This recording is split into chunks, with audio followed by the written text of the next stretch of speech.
What does it mean to perform at a high level? Who do you need to be?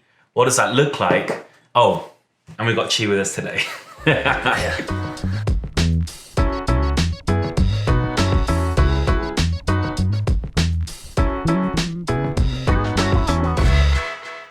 Welcome back to our channel. This is MYOBAND, and we want to have some great content that does three things. One is educational, two, entertaining, or three, motivational. So today it's all about educational. And in this series of questions and this series we're going to do of interviews, we're going to interview high-performing individuals. Of course, Chi is within that list. I'm going to be filling the role he will usually fill because he can't ask himself questions without being a mirror and now look a bit weird. So I'm going to ask him the questions today. And then in the future, moving forward, he's going to be doing the interviews. So Chi is our founder and innovations director for the company. I help with the marketing stuff. So, all right, let's get started. Chi? Yeah, so welcome to the channel again, and good to see you all. And hopefully today, these questions won't be too complicated. Oh, yes, they will. Oh, no, they're going to be fun. No, they're going to be interesting. Yeah. I'm going to trip you up, I hope. Because it's fun for them. It's going to be entertaining, right? Okay, so first question. Who was Chi in, as America would say, high school, or here just in school? Who was Chi in school? Me in school, I was kind of the dork. The dork. Is that the technical name? I think if you're going American, I guess I was the dork. Right. Yes. What's the English version of if that? The American is okay. Cool. I was the geek. Americans have geek. Yeah. Okay, cool. I'm confused. So I was a geek, and you can imagine my name is actually Chi, and then a dash, and then a Ki. So you're cheeky. Yeah, so you can imagine when I turned up to school for the first day, and everyone was calling me. You know when they got everyone in the first year gets called in the hall, and then they ask you your names and saying, "Are you present?" And then they tell you what form you're in terms of high school. So you can imagine the laughs that in the middle of every first year, so every pupil in that year, when the teacher shouted, "Chi Chow," I was just as if I couldn't have been more mortified to start my school life. So I think from there that set the precedence for me being the geek. But the great thing is that I quickly learned because I was a quick learner back in the day. So in school I quickly picked up that to be the cool kid I needed to be in some form of the sports teams. So you went from being the dork to the cool kid? No. Well, semi-cool kid, I think. It was. I don't think any cool kid would think of themselves as semi-cool. Okay, so you're in school, you're studying, great. At what age or when did you identify your passion or a passion in life? I think it comes back to when I was a childhood. Just maybe even from say 5 onwards. I used to actually love just I know it seems sad, but I used to mix shampoos and different chemicals together just to see what colours I would. Which is why I have such beautiful hair today. No, not really. You did some amazing shampoos. But it was just, anything that I could find to play with. And from there, going into school, I really loved science. And then even going into high school, it was my favourite. When you walk into your classroom, the one that I would be really looking forward to was going to the classrooms to do science. More so with even chemistry. Chemistry in high school was fun because it's you're doing the same thing. You're mixing, you're looking at colours, you're doing filtrations and titrations. So you identified science as your passion. That was the thing. From mixing shampoos, you understood that you were interested, I guess, in the compounds, or how did you connect mixing shampoos to knowing? I think from childhood to be able to enjoy doing that as a start. I wouldn't say I connected with science at that age, but it was just the fact that I found it fun. So it was like clues. Yeah. That looking back, you realise, oh, okay. Yeah, exactly. So, and then obviously going into high school, that's when you really specialise. So that was an interest. Yes. It was almost like you were drawn towards it. Yeah. At what point did it become a passion? Became a passion when towards maybe the fourth and fifth year of high school, when you kind of you get really focused in your subjects. So for example, my subjects in science were split. Right. So it was split into chemistry, biology, and physics. That's the one. Yeah. So that would obviously Not a scientist, but as you can see, physics was my clearly a passion. yeah. But I mean, it's physics in terms of that was my weakest one. So with Right. chemistry and biology, it was a really pick, and that's when I felt the passion was there. Which then leads to students to then pick your subjects to go into your A levels. I think it's interesting, I think there's a lot of people, particularly who are younger, millennials like myself that are young, or people that are, or people that are quite young, even older people, to be fair. I think one of the things they struggle with is actually identifying what their passion is. And how would you say, or what would you say is the best way to say either this is when you know this is a passion, or to discover a passion? What's that journey look like? I think for me personally, to discover something that you're passionate in is if you're doing something and then your friends or your family tell you and say, how can you possibly continuously do this without getting bored or not getting agitated?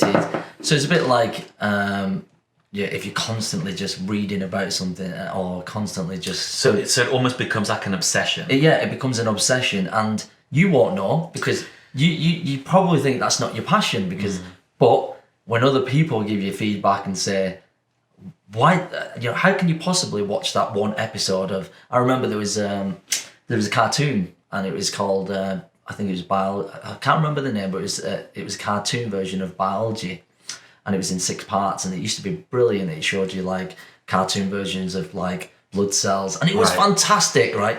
And Sounds thrilling. Honestly, and I watched it on replay constantly. And it's not until your friends and family point out and say, how can you watch that constantly? And that's when you know, oh God, other people actually like saying that they obviously their passions lie somewhere else. So that for me would be the key moment when others verify your passion, because you wouldn't know it yourself. So finding your passion, it's useful to have other input from others. Very important. To kind of say, you may not realize this, but you're obsessed with that. Yeah. That's interesting, because I think we use the word obsession often in a very negative way. Yeah. Because, people can be quite extreme in the way they look at things. Yeah. But potentially, it's good to find something you're obsessed with, because at least it points in the direction of being passionate. Yeah. Correct. Okay, that's cool. So talking about an obsession. Yeah. And I know it's an obsession of yours. MYOBAND. I was thinking, where is this leading? Where are we going? So tell us about how you started MYOBAND. I started MYOBAND. I think the company was actually formed back in 2011. Right. But for a different reason. Okay. What was that reason? I actually wanted to create, and with my family being kind of in food business. Yes. So food has always been quite important throughout my life as childhood growing up.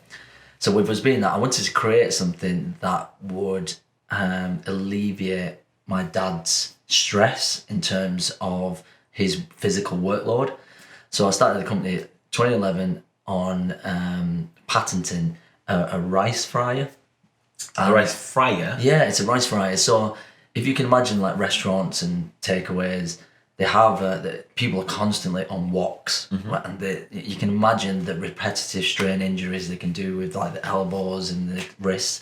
So I created this rice fryer that would do it all automatically, but so not only decreasing RSI, which is the repetitive strain injury, but secondly it was to save energy. So it was brilliant, and I'd created it, I'd applied for the patent, and it was really fantastic. Did you get the patent? Yeah, I got the patent, and it was really an exciting thing until I hit the brick wall where I wanted to create a prototype, because the next thing is you need to create a prototype to then start seeing if it works in practical form. and then move on to then presenting in front of whichever brand that would take that patent on. So after a few years of doing that, I think the price tag was £90,000 for me to create. It's expensive rice, isn't it? Yeah, and come think about it, with me being a bit younger, if I was to do it over again, I maybe would have tried to knock something up myself. Right. Maybe like make something. Yeah, like learn, like actually like how to kind of bring in a mortar and then create and just make it myself. Right. And what I should have, thinking back, I should have really done that myself. Yeah. Well, anyways, so with that hitting that brick wall, we then moved on to, I then looked at, because I've always been into fitness as well, and supplements as a hobby. Yeah. And then it was quite natural, and with me working in kind of corporate and science, it felt natural to fall into. So you actually did have a job for Yes, a while. I did, yes. So that's interesting. So you were an employee for a while. Yes. And then at what point did you start Q-Tech, which is obviously where you kind of started with the rice cooker, yeah? Yeah. And then you worked. Yeah. So whilst you were working, you were inventing? Yes. So all this was in spare time. So you can imagine my job back then was... I think that's really interesting, because I think often people think that if you want to kind of be entrepreneurial, it means like packing your job, quit everything, go and do something. Yeah. And I think that's kind of changing a lot. I think the concept of quit everything you're doing to be entrepreneurial. If you started MYOBAND, initially as a rice cooker, and now protein juice and that evolution, and that really happened whilst you were working, which I think is really interesting. Yeah, I mean, it's if you enjoy it, you just want to constantly do it. So normal jobs, let's say 9 to 5 or 9 to 6. You get your job done, and then you move on to what you want to do in terms of passion and what you want to follow. And I think that's when I hit that brick wall for the rice cooker. It's almost then I realised, well, I'm in the corporate science. I've got a passion for fitness and fitness supplements, and then that's when I married the both to then really start MYOBAND as a health supplement. So why would you say you're in the health and performance industry? What is it about that attracts you? So you said the food was important with your family. Yeah. But what you're doing now isn't as connected as food as previously. What is it about this industry that interests you? Why did you choose it? I think I'd go probably above, like say, I know you talk health and performance, but above that, I think it's quite natural of me to, because the reason why I started the Rice Fire was I wanted to help my dad. Right. And I think naturally, for me, I like helping people and I want to help people. Sure. And so that's when obviously I started the Rice Fire to help my dad. Yeah. But to be able to help someone, you've got to have certain expertise or have the kind of experience in what you're doing to be able to then take forward to help others. So with me having the science background and also having a kind of passion for the fitness, because I took supplements myself before MYOBAND was around. You were into you did a bit of modelling before, didn't you? Yeah, we're not talking about that. Mr. Chow. We'll not talk about that today. Maybe Connor can insert a little picture in there. No. Potentially. No. So ping. So obviously after that, it was really natural for me because I wanted to help people. So I thought, how can I help people in this space that I'm actually already interested in and got years in kind of experience. So it was the fact that you had interest, you had knowledge, and you had the desire to help people. Yeah. And because you already had the experience with supplements that you had used, and you had a background in science, the three connected in a way. It was like, obviously this is where I need to go. Yeah, and then that's when I thought, right, I've got to do this. Cool, that makes sense. So, it's important to ask tough questions. And I think it's where people really learn. Yeah. So a tough one, iPhone or Android? you gotta pick between iPhone or Android. Which camp are you on? Because at this point, people may switch off. Please don't judge. But I think the best way to answer that is, what phone have I got currently? What a cheap answer. It is an Android, yes. Okay, cool.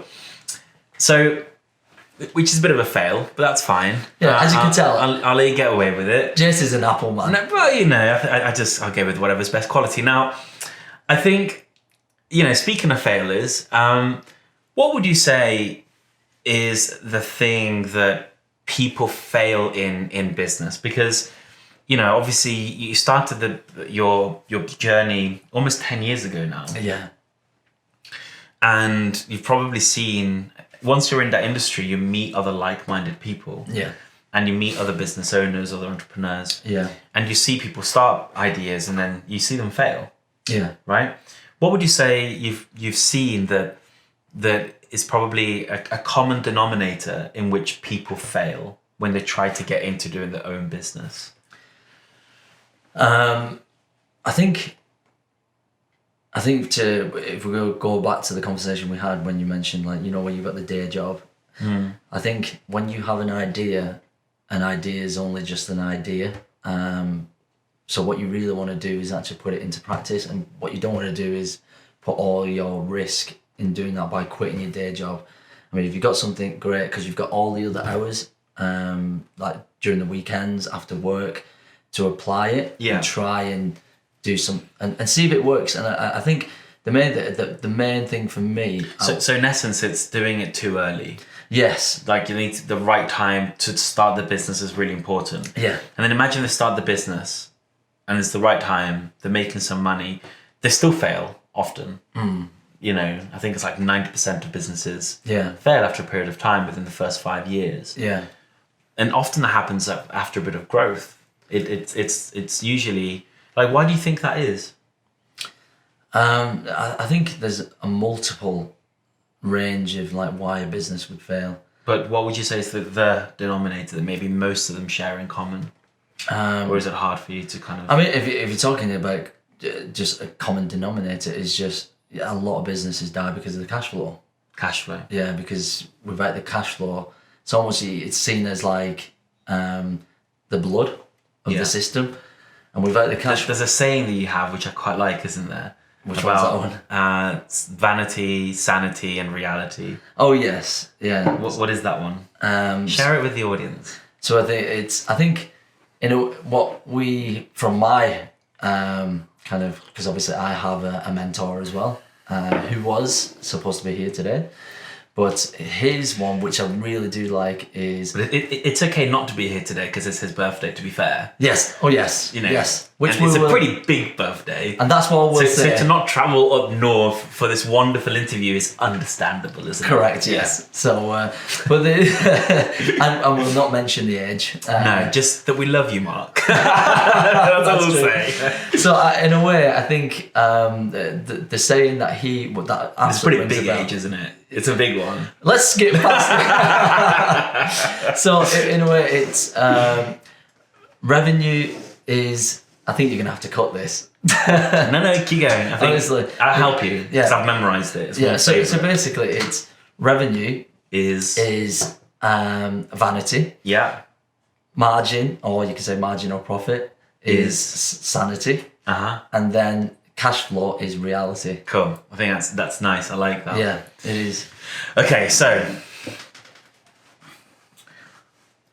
what do you think is, as you reflect back, obviously you've built a business, you've got many people who work in MYOBAND directly, and then we have lots of people that work indirectly, suppliers, partners, agencies, etc. Yeah. What would you say is the most valuable lesson you've learned in leadership thus far, or even from your mentor, in your journey thus far, the most valuable lesson in leadership you've learned so far? For me personally, it's allowing employees to grow, and making sure that they're happy. Again, I guess it comes back to, I'm guessing other leaders might have different ways of how they do it. But for me, it's certainly like, it's just making sure that the employees are happy, and then they're allowed to flourish in terms of, like, if they've got ideas or ways that can be done better. I think that's the most important, because reading other books from other leaders, they always say surround yourself with good people, because end of the day, with good people, you all start kind of influencing each other and becoming better as a team. How do you then manage their weaknesses? Because everybody also has weaknesses. Yeah.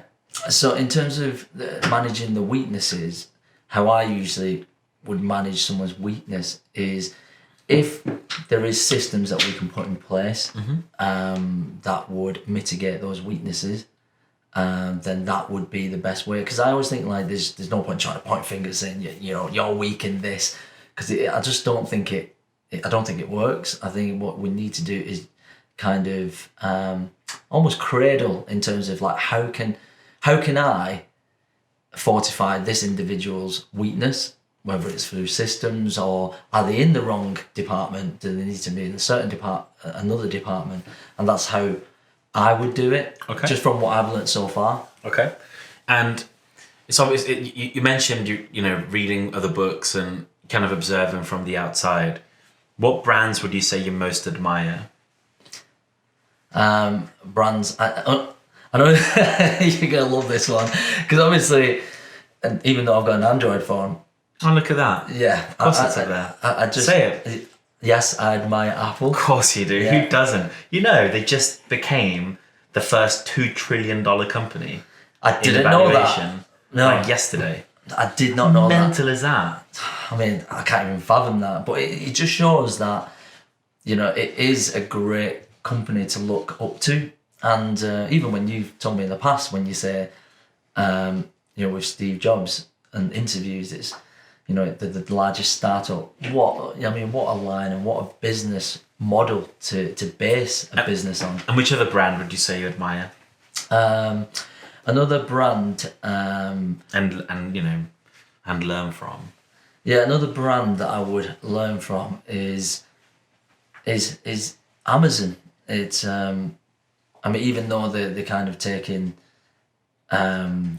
the world by storm, and it's almost like everything's Amazon these days. What I love about it is they've kept the customer number one. So it's a customer centric business, and that's what I want us to be as a team. Like, we want to keep our customers as number one, as a customer centric business. Awesome. Tough questions, right? So Yeah. we've answered iPhone and Android, right? Yeah. Got a tough one now. Oh, no. If you're ready for this one. Are you dividing me already? DC or Marvel? It's tough, I know.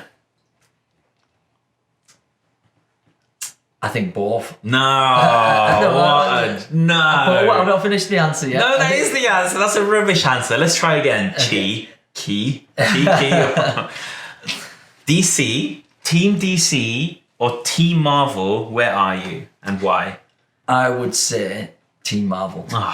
Rubbish. Yeah. Connor's excited. He's happy. Yeah. And I'll give you the only reason why one would pick the other for me is Marvel's is all about a team.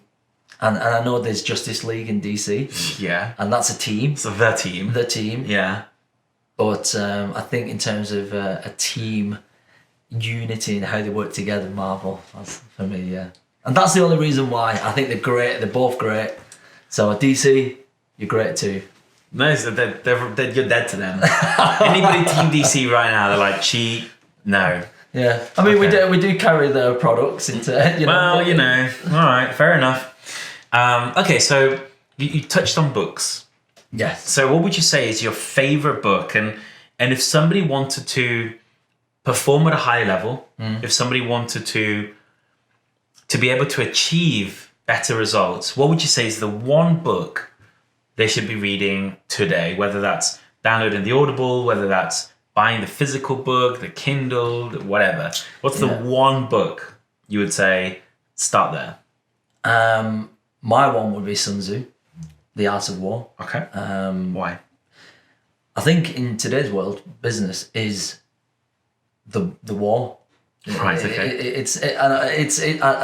I say it in a way because like back in the day, it used to always be like, all right, let's go to war with this neighbouring country because we want to invade them. Yeah. And I guess that's just transferred, but just without the killing. Okay. Into business, and I think that's the one. That. Good things like killing in business, isn't it? Yeah. That would be a bit scary. Yeah, exactly. Okay. Cool. So. I don't know. It depends on what business you're in. Leave that there. Yeah. What would you say is the one thing that you can control in your business, that is the most important one thing you can control in your business to help you succeed? I think... Well, you know, in business, a lot of things you can't control, right? Yeah. There are some things you have 100% control of. Yeah. And you're in 100% control. What's the one thing you have 100% control of that if you do it right will absolutely help your business succeed? Probably the most important thing you can control. What would you say that is for you? I would say it's your own values in business that you can control. Right. Is yourself. You know, I mean, even coming into work, you know, I don't like to say like, oh, I control, you know, yourself, or you control, you know, me, or it's, I don't like that word, but one thing you can say it's really nice is you can control yourself and whatever you do. So for me, it's controlling is the best way to control yourself in terms of no matter what you're doing in the facet of the business, whether it's, if it's just your darkest times. You know, I remember like working, you don't get paid a penny. I've said this to you before, like when you don't get paid a penny, you're working 12-hour days, and there's just no, you know, no, even if there's no light at the end of the tunnel, and you just keep going, you just keep, you know, I always say it's like, keep digging, keep going, you know, we'll be fine. You just keep digging. You just got to keep that tenacity going and that perseverance. Okay. I think that's for me, that if you're asking control, then that's it, myself. Right, okay. What would you say is one of the worst decisions, if not the worst decision you have made, right? Or the biggest you've ever done? Okay, I got that, yeah. In your journey this far? I would say my biggest fail to date, and the most costly, was trying to conquer a country in terms of business, trying to obviously trade in another country when you haven't actually nurtured your own. Right, okay. So for anyone out there who's looking to start a business, always grow the nest at home. So it's always better to start the business in the country you're in. Yeah. Grow that to the maximum. Yeah. And then go to another country. So do you start with another country first? And yeah. So basically, I started in Hong Kong. Right. And immediately, immediately back in the time. This is what I failed was I've just put a barrier up for myself. You're talking 6,000 miles. There's your barrier, your first barrier. And you know, even to get there and living in the UK and born and bred in the UK. That was my biggest mistake, trying to do these other markets before you've even done your home market. Yeah. So yeah, I think that would be my one of the failures that I will never forget. Yeah, and that's for sure. Okay, cool. So the very first question we asked at the beginning, was who was Chi in high school? Yeah. So the question I want to end with, is who will Chi be in 10 years' time? I'm hoping that'll be me. I think I don't get it. I'll just what you see, yeah. and who I am. I'm hoping that. But what will you have achieved? What will your life look like? How will Chi have evolved over the next 10 years as a result of the hard work you're putting in during the next 10 years? I think. Because I'm hoping the Chi from today is not the same Chi in 2011, is it? No, it's a different Chi, right? It is a different Chi, yeah. So who's the Chi in 10 years' time? The different Chi in 10 years' time, I would think, would be more patient. I would be a lot more relaxed, should I say. Maybe more calmer, you know, because there's so many at the moment, so many things all going on at once. It's a tough day, you know, every day is a tough day, but exciting, don't get me wrong. But I think, yeah, in 10 years, 15 years, I hope I would be a bit more kind of grounded in those values in terms of being more patient, probably a bit wiser in terms of how I react to certain situations. And just basically, I think being around those people who share the same values, which then obviously returns back to it's almost like a symbiotic cycle of just progressing and making everyone else kind of better health, more patient, more understanding, and just caring and just helping. And coming back where when I first started, just wanting to help people. And I guess that's where I want to end up, being able to help more people, but in the mass, rather than individually. Okay, great. So thanks for being here. I know this is just a start-up and or a start off a series. Yes. And we're gonna refine it over time, aren't we? Yeah. We're gonna make it better. Yeah. What we would like is for people to leave questions below that we think would be great questions to ask future people that come onto this series. Yes. And what kind of questions would you like to get answered by high performing individuals? And we do have, to be fair, some really great people that are going to be coming along who've done amazing things and created some really high success. And a lot of them have got quite high net worths, and a lot of them have created big businesses of up to 300, 1,000 people, which is really impressive. So for me to wrap up this, I would say 3 things. Mm-hmm. Number 1, leave comments below saying what question you would like to have in future videos for Chi to ask the person he's interviewing. Yes. Essential. Yeah. More essential would be to subscribe to the channel, because obviously this is where it's at. This is where the magic's happening. To leave a like onto that helps us. To be honest with you, even if you a bit of hate and give us a bit of a dislike, we'll take it. Engagement, we're happy. Refer to Peter Sandler's video about a bit of dislike around here somewhere. And it's really great if you share this video with other people who are either in the same industry, the same sector, and can maybe find some value in this video. And third of all, we want you to really take on board what has been said today. And if you get a chance, maybe watch it again. And this time, take some notes. Ask some questions below, and she will reply and answer all the questions you may have. If you're not yet doing so, make sure that you are following us on all the different social media platforms. We're going to be around in different places in the description below. And we want to know what other content you would like to see moving forward in this channel, and who you would like us to interview. Yeah. Who would you like to see? And we could reach out to them, see if they want to be here.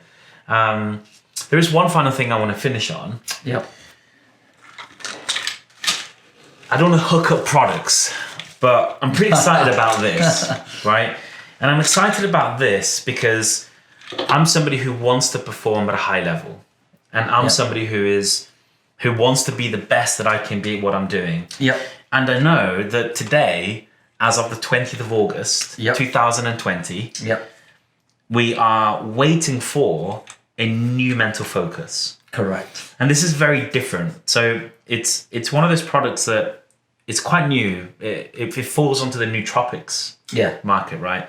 So before we finish, I just wanted to tell us a little bit about why the new mental focus is so good, because you've got me pretty excited. I'm not going to lie, but tell me what's so cool about the new mental focus, and how, if you want to perform at a high level, this might be the tool for you. Yeah, I mean, I certainly take it. And I think for me, to simply put, the new mental focus that's coming out is we've used ingredients which are science-backed, but not just be like science-backed with like papers, but on a commercial scale, is we're actually putting in some whopping dosages within that capsule. Not like dangerous. Not dangerous. Right, no, I'm talking whopping. As in, when I say whopping, it's you're saying whopping right now, and at like 11:45 or 15 to 12, like almost 1 o'clock, I'm thinking like a big whopper. You've got the wrong image in my mind. So. Yeah, and we all know whoppers you can eat probably once a month. And they're filthy. You want to have a shower afterwards. They're just so dirty. But they're so which good. We're not going to do. So back to mental focus. But when I mean whopping, it's like we're putting the dosages that where you get. So for example, like scientific studies, they put certain dosages and then they see the results. Right. So really, you want to kind of mimic those dosages as much as possible. But where a lot of the other companies, they won't put it is because it's so expensive, some ingredients. And what we've done is we've just said, put it in because we want to mimic in terms of what success you would get from those ingredients. Great. And in a way, yes, it's more expensive in ingredients, but if we can do that in a commercial way, that would be...